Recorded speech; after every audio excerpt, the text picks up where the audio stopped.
सगळ्या अटी शर्ती काढून टाकल्यात, काही काळजी करायचं कारण नाही। 15 वर्षापूर्वी लग्न होऊन एक भगिनी इकडे आली आहे, पण आता तिचा रहिवासी दाखलाच नाही आहे, तर काय करायचं?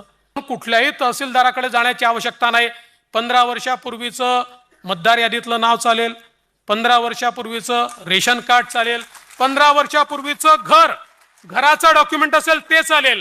कुठलंही 15 वर्षापूर्वीचं डॉक्युमेंट असेल तर ते डॉक्युमेंट त्या ठिकाणी नवऱ्याच्या डॉक्युमेंटवर, पत्नीला किंवा वडिलांच्या डॉक्युमेंटवर, मुलीला त्या ठिकाणी योजना मिळणार आहे।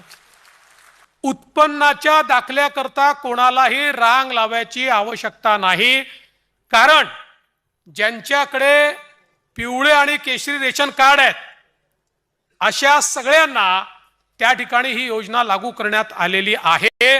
त्यामुळे ते कार्डच त्यांचा उत्पन्नाचा दाखला समजला जाईल। नव्याने आता हे कुटुंब काय आहे त्याचा दाखला घ्यायचा आहे का, असा कुठलाही दाखला घेण्याची आवश्यकता नाही।